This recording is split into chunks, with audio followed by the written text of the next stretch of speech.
Late at night in the jungle, a Javanese ghost story comes to life.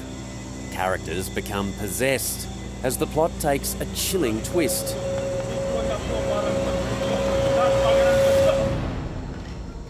This is the set of Forbidden Camp, an Indonesian horror movie slated for cinema screens later this year. The 200-strong crew have been out here since lunchtime.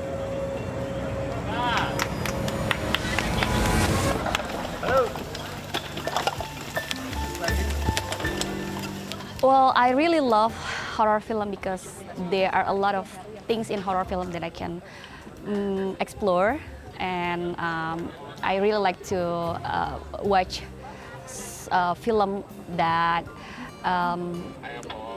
gets the adrenaline rush. Kinanti Rona is one of Indonesia's rising horror film directors. Her previous titles include You Deserve to Die and Charm Needles. Indonesia punya banyak sekali cerita horor dari berbagai macam daerah. Sejak kecil memang kita juga sudah sangat dekat dengan cerita-cerita urban legend, sehingga mungkin film horor tuh cukup bisa menjadi hiburan bagi masyarakat Indonesia untuk bisa menarik mereka datang ke bioskop. Sebenarnya kayak gitu sih.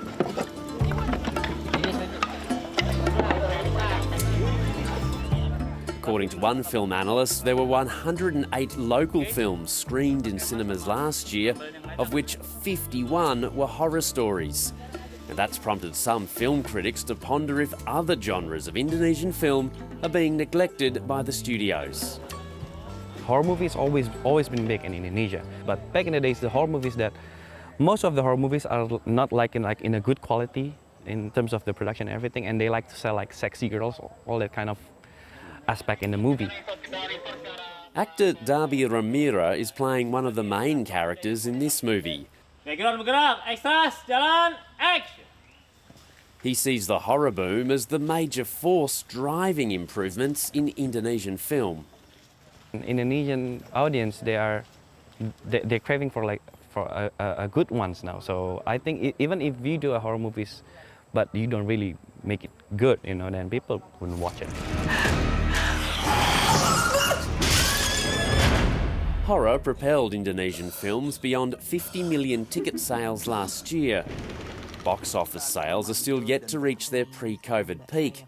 But tickets are only about $5 each, and cinemas are largely concentrated in big cities. So there's plenty of revenue growth to go in this huge market.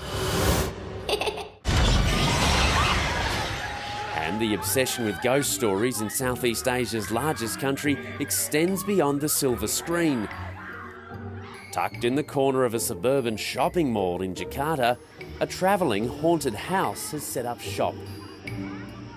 Setannya kan itu kan kayak kita kan nonton setan itu kan cuman ngelihat dari gambar ya. Loh, kok ini kayak gini nih, ternyata nih setan nih bentukannya tuh. Terus kayak si setannya itu ngagetin gitu. Tuh kan kayak gitu. Tuh setan tuh ngagetin kan, dia teriak-teriakan, dia minta tolong. Rasa pengen tahunya ada banget, kayak pengen tahu ini bener serem gak, kadang-kadang kan kayak hoax doang gitu, ternyata emang bener serem gitu. The company running this has another 2 travelling haunted house teams in Indonesia. They run their pop-ups for a few months at a time before moving on to the next city.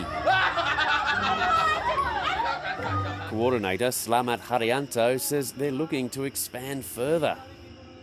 Bisnis ini karena ngelihat kiblat dari ini sih Bu, film horor gitu kan. Tadinya coba-coba, ternyata banyak minat gitu.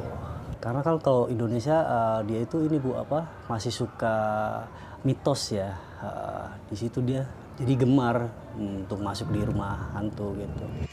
It's so popular in Indonesia, the leading box office film of this year, a comedy called Agak Lain, is about a crew running a haunted house. Other genres of Indonesian film are making tentative steps on the global stage. A drama about the rights of female migrant workers is up for awards at the prestigious Cannes Film Festival this year. But 6 of the top 10 films for last year's domestic box office were horror. 3 of the top 4 so far this year are too. The huge demand paints a picture of a bright future for this very dark genre.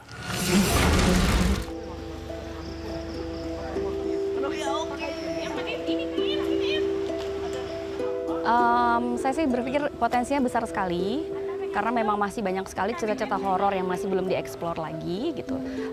Kebanyakan saat ini kan cerita kita masih berpusat di daerah sekitar Jawa, padahal sebenarnya di daerah lain di Indonesia juga masih banyak cerita-cerita horor yang belum dieksplor. Jadi potensinya besar sekali dan akan terus berkembang.